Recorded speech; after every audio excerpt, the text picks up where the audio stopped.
What is up, everyone? My name is Nathan Fair, and this is Debating for America's Youth.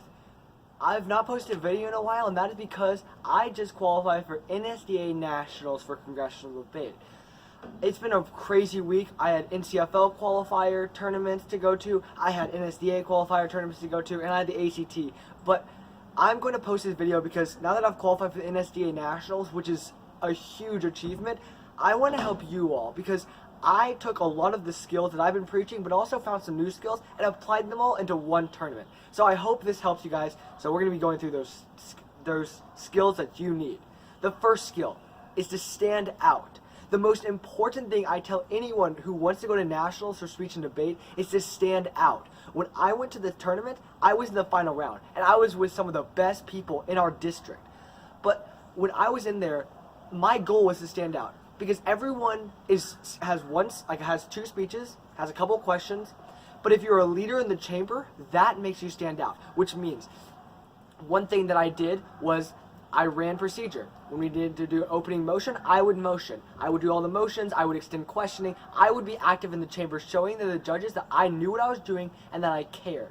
But also, I gave interesting speeches with interesting openings besides just, today I will tell you why this is wrong or this is right. I made it interesting because it gets really boring to judge any event, and especially Congress, for sitting there for hours and hours. And if you make it interesting, you can really get the judges more interested in what you're saying, and it'll make you stand out. So make sure that you keep your speech interesting. For example, I have the best introduction / speech I ever have is one about a doctor. So you go up there and go, today I'm going to take on the role of a doctor because that's what I want to be when I grow up. So first, we must analyze the problem, we must find a cure or a diagnosis, and we must find what surgical tool to use to solve the problem. And therefore, you can go through the different steps, finding the problem, which is something you can do in Congress. The problem is this, the solution is this, and we go about it this way, which is like a great way to kind of flow your speech because your speeches can get kind of boring and it's easier to follow.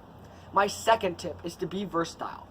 One of the big things in round is you never know what's going to happen, especially in congressional debate. And so I like to say versatile.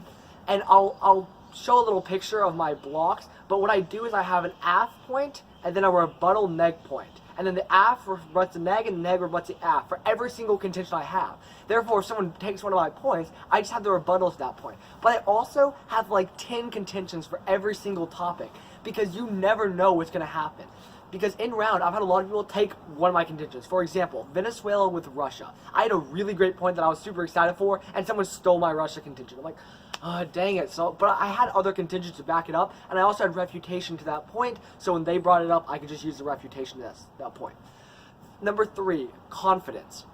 Confidence is something I cannot stress enough when you're giving a Congress speech and any speech in general, because as much as it's supposed to be on your debate, speaking with confidence creates trust and creates ethos on what you're saying. Number 4, in Congress and PF and LD, questioning is one of the most important parts. So, for example, during my questioning, I had 2 speeches during my final round. One I felt really good about, and one I was like, it's a mediocre one. But the one I felt good about ranked me lower than the one I was on. The reason is because of my answers to questions. So for my speech I felt good on, I had a really good speech, but then when questioning came around, I kind of stumbled on a couple questions, didn't really know the answers. But on my speech, my okay speech, I knocked the questions out of the park. And the judges took that questioning to say I knew what I was talking about and able to actually answer questions on the topic. And so when you're prepping or giving a speech, don't just get a speech. Learn about the topic, research about the topic, because if you know about the topic, you can get scored higher. Imagine if you're going to give an okay speech and great questioning, that can bring you up. It can be an opportunity to shine. Also, asking questions is really important. I always ask questions. I always ask a variety of questions. Learning to listen to a speech and question everything you hear is so important. That'll help you in round. Number 5, and I would say probably the most important non-speech and debate component. That is working with your judges. Whether you're in speech, whether you're in debate, it doesn't matter. Working with your judges is the most important. These judges, these parents are coming out to watch the next generation of leaders, and you got to show them that you're the next generation of leaders. So my preliminary round and my final round at the NSDA qualifier, I said at the end of the thing, I stood up and go, okay everyone, now the debate's over, can we give a round of applause for our judges for coming out and spending their day with us? The judges are there to work with us, and if we work with them, it'll make it more impactful. And something that hopefully every speech and debater does is goes and shake hands with their judges and say, thank you so much for coming out here. because the judges have come out to help us, and we need to help them. So overall, those are the skills that I use to get this wonderful plaque and why I'm going to Dallas. If you have any questions, please ask them. I have the opportunity to hear from all of you guys in the comment section telling me how my videos have helped you.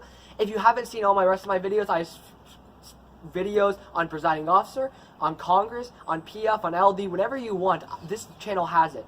Thank you guys so much for watching. I really hope to see you guys later. And if you guys are going to Dallas, please comment below. I'd love to see you guys there. It was good seeing you. I hope you guys have a great day. Bye.